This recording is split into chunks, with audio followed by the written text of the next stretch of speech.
Hi, I'm Jordan And I'm Zack. And I'm Lulu. from the Santa Barbara Middle School Teen Press here with. Joe Bruzzese. Why did you choose Submit to screen here tonight? Submit is a film that I think is raising awareness on an issue that's really important to people your age as well as people that are a little bit older than you. And that issue, of course, is cyberbullying. So it's a great time of the year to be talking about that issue. It's National Bullying Prevention Awareness Month.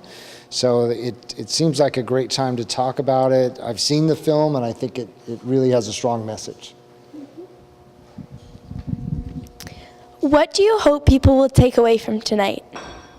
I think what we hope is that it'll raise awareness that cyberbullying is an issue that not only is causing a real impact in the lives of kids and teens in schools, but it's also impacting people outside of the school in your community.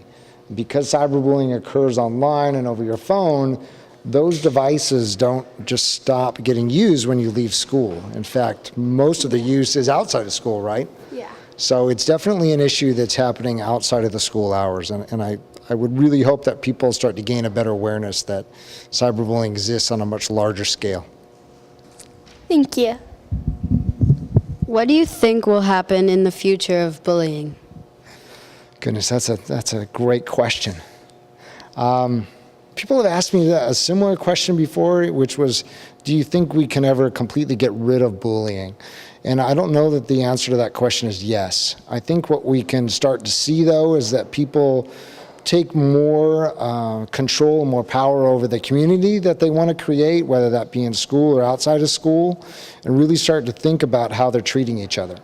So that instead of the norm being, I want to be unkind or disrespectful to you, really what I want to do is start treating you with more respect. I want to be able to accept who you are for all of your differences and your uniqueness as an individual, and that becomes more the norm, so that we're changing the culture of how people treat each other.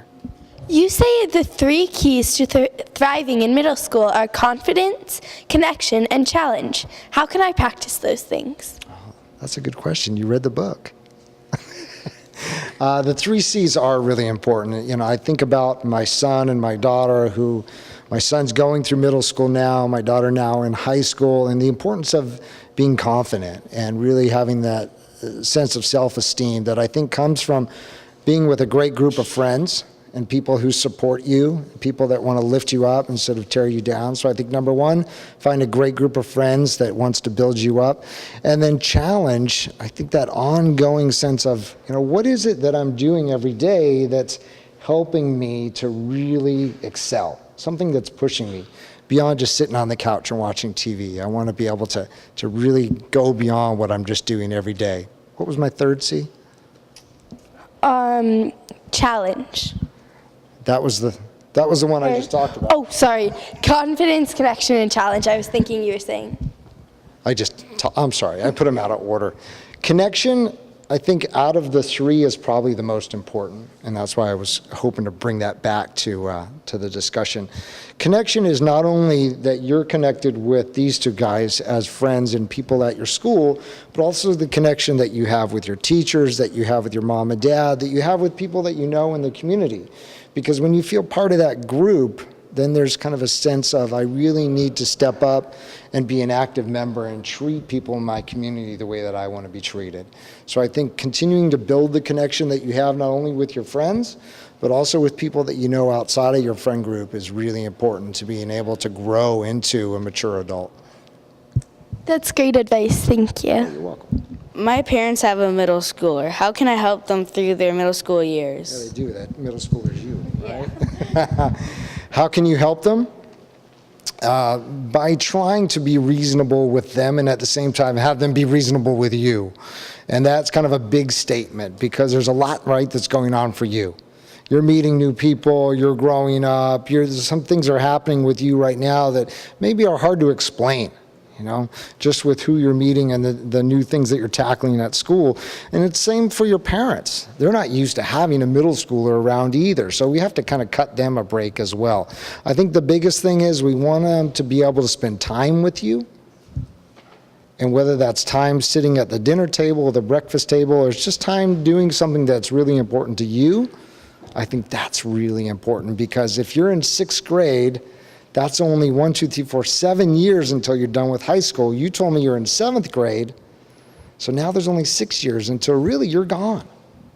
So that's a small amount of time. It's going to go by really quickly. And I would say don't waste the time talking about things and arguing about things that are really small. Stay focused on having a good time together and really holding you to a high level of expectation and giving you opportunities to grow.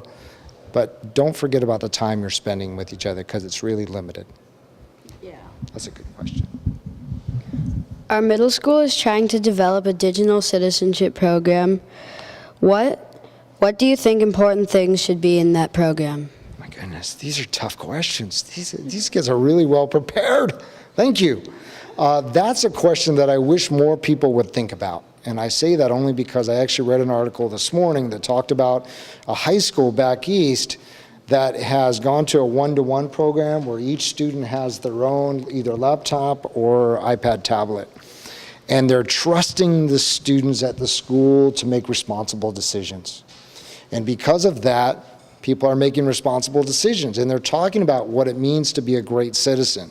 So I think having that discussion with the people at your school, where teachers are helping to guide that discussion, but they really value your input, I think is important. Because the other thing that's happened in a lot of school districts that tried to do that same model of one-to-one is they didn't trust the students to be responsible. And they tried to implement a lot of rules and regulations. And what do you think happened? They broke the rules. Absolutely. And then they had to end up saying, well, we need those laptops and tablets. I know, I disappointing. heard about that in LA Yeah. with the. I didn't how want to they name it, broke but up that the was the law. one. Absolutely. So I think in order to be successful, it has to be a discussion with the people who are using the technology, who are the digital natives, you. You grew up in a world where there was always laptops. There was always cell phones and smartphone devices. Whereas the people that are guiding the discussion, the adults, didn't always have those things. So we really have to value your expertise and your knowledge and background if it's going to work. So I think that's the biggest thing. Jordan, tell me where you were this morning. I was at that the meeting for the digital citizenship. That's what it takes. Kudos to you for making that happen. You guys are on the right track, seriously. What social media do you think is beneficial for middle schoolers? All social media. I don't think to say that one is better than the other, because right now, what are the big ones? Facebook, Twitter, Instagram, Vine, Ask.fm, YouTube. But in another year from now, those might still be there, but there's going to be something else. I think bigger than the tool itself is how people are using the tool, and really thinking about that idea, that C that we talked about earlier, which is connection.